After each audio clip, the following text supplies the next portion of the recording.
and 3 p.m. And when my wife got touched in the middle of the day coming out of a play, I'm not happy with that. And it was by like a homeless person.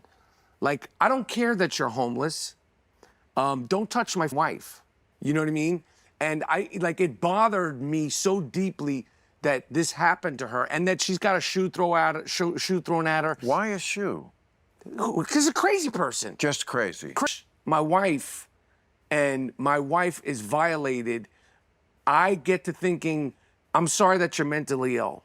I'm sorry that whatever you're on and wherever it got you to this place, but you're touching my wife at 3 p.m. on 47th and 6th. I want this person put the away forever. Period.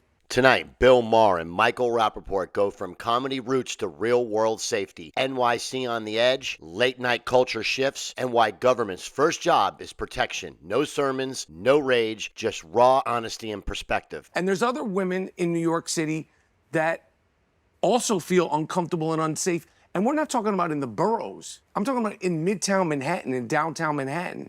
It's not cool for women to feel uncomfortable during the daytime in the greatest city on earth. It's also not cool that under any circumstances you could touch a police officer, not be from this country, come out the next day and walk out of the court like Tupac, like those guys did when they jumped, you know, like giving the middle finger to photographers. Like, if you touch a policeman and you're not from the country, bye, get the f out of here.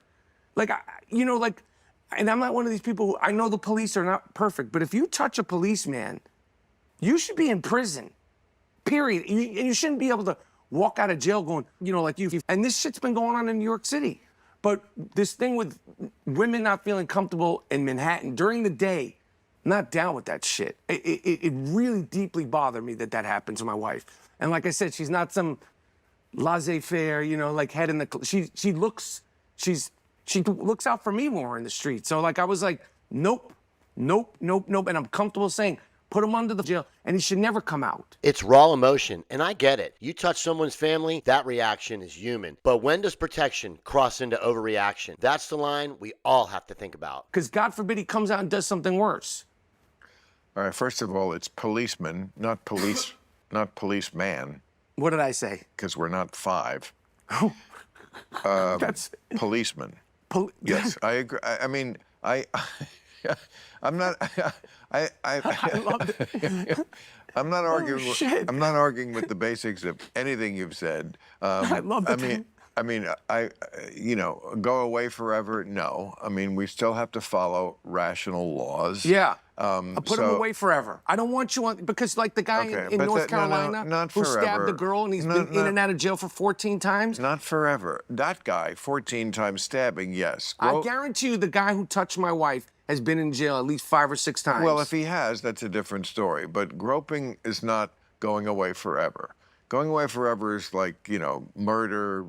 Okay. I don't want him in my city touching people.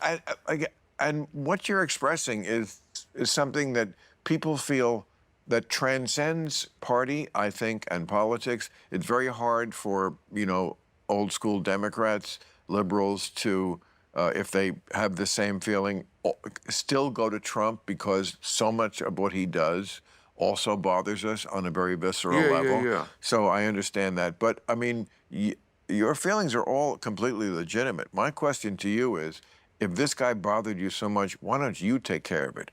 I wasn't there. What am I supposed to do? Go find this guy. It's certainly what Bob Odenkirk would do.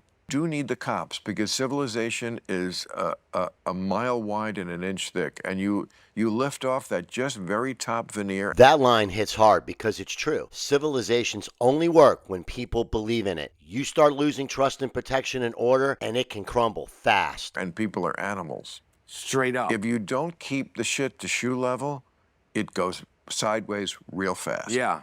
Real fast. And he's talking about loosening these laws, and I'm not down with that shit. If they're not, and the thing about the cops, again, I love them, and they do a job that, thank God, they're doing, but they are very sensitive.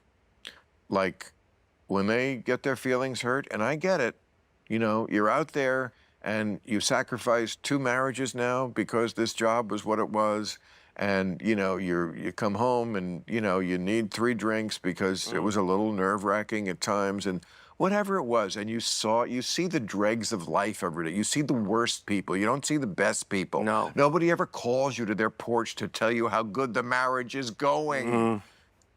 And it's day after day after day after day after day. So they get a little pissed off when we don't appreciate it. I totally get that.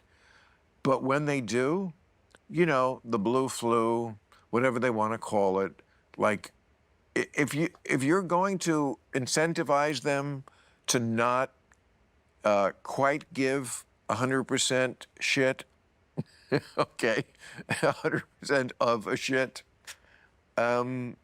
yeah, you're not going to like it. Nope. You really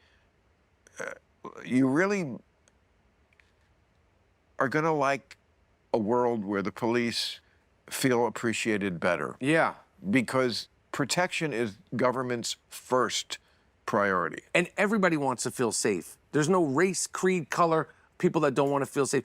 You could be in Williamsburg with your scribble scrabble tattoos and your keffiyeh scarf. If something happens to you, you're running right to the police that you're protesting. Maher and Rapaport hit the same truth from 2 angles. We all want to feel safe. The question is, are we actually building that world? Subscribe if you value balance over outrage.